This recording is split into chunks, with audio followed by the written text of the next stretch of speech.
Napansin ba ninyo? Ako meron din akong personal na observation dyan sa issue ng Xerox copy. Hindi daw ho certified true copy o hindi daw original na copy.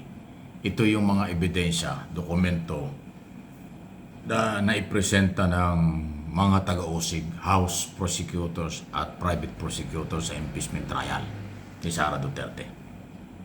At pinapalabas ng Defense Counsel na Xerox lang daw. Ang sabi naman ng prosecutors, si Attorney Ligutan, hindi naman yan Xerox. Yan ay official na kopya na printed na copy ng computer. Eh, ganun nung katindi na ngayon ng technology. Di ba sa social media nga o through computer, internet, pwede na kayo magpadala ng invitation, subpoena, di ba? O kung ano mang communication, dokumento, ebidensya. Tapos pag na-print nyo, ipipresenta nyo sa korte, ipipresenta kung saan, nagiging official na. So ganon din po yun. Masyado lang tinetechnical na puro daw Xerox. Eh, common sense eh. Kung merong Xerox, merong original. Kung merong na-print sa internet na detalye ng papel, ng dokumento, merong pinanggalingan na original. Kaya nga tinatanggap na nga yung printed copy ng mga dokumento. Eh ito, naging punto ng Defense Counsel na Atty. Narbasa at ng iba pa. Pero ginagaya ngayon ng mga Duterte supporters. Mayroon pa ba ngayon DDS? Wala na yata. DS na lang. Wala na yung die hard. Talagang dahil kasi marami na hong naglipatan, marami na nagsawa, marami na pagod. Kaya Duterte supporters na tawag natin. DS. Ginagamit ngayon ng mga DS, Duterte supporters, na Xerox lang daw yan.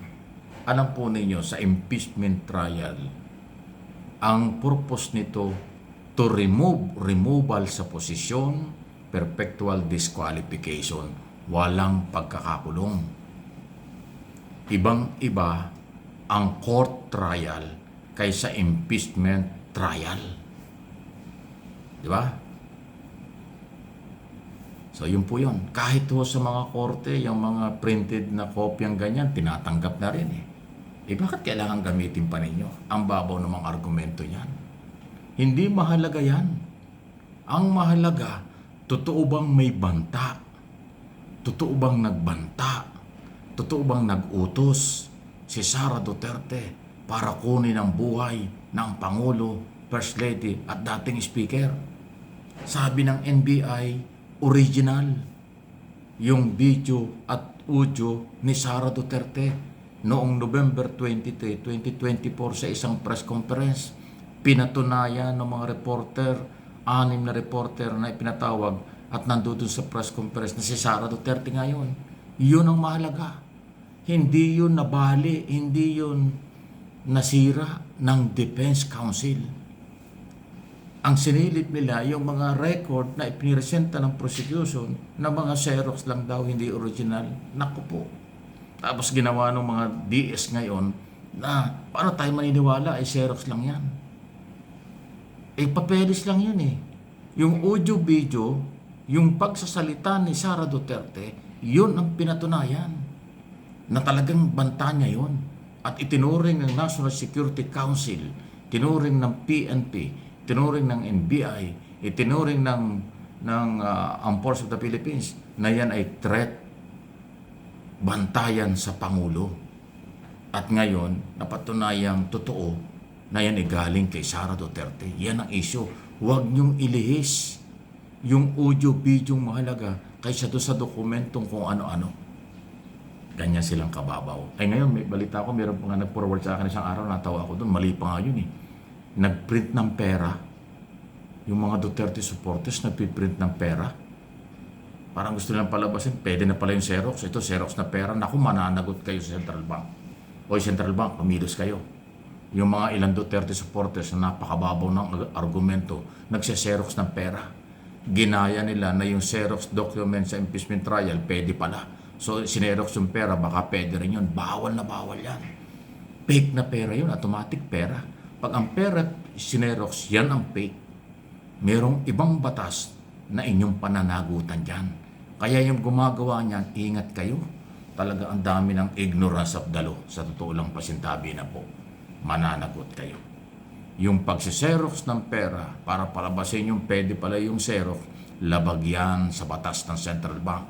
Lalo kayong makakalabuso dyan. Yan yung mga baka nautusan lang kayong gawin ito, ipakalat ito, pwede pala xerox.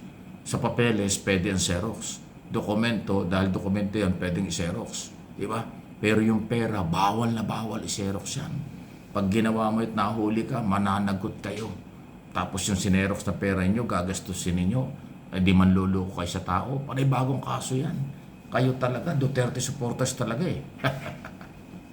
Ay nako, pas magagalit kayo sa akin. Hindi ito pakikialam, pag-warning. Ay kung ayaw nyo maniwala, di gawin nyo. Sige, magpaseros kayo ng paseros kung ayaw maniwala sa akin. Tingnan natin kung ano mangyayari sa inyo. Tapos pag hinuli kayo, sasabihin harassment na naman. Sasabihin pagigipit na naman.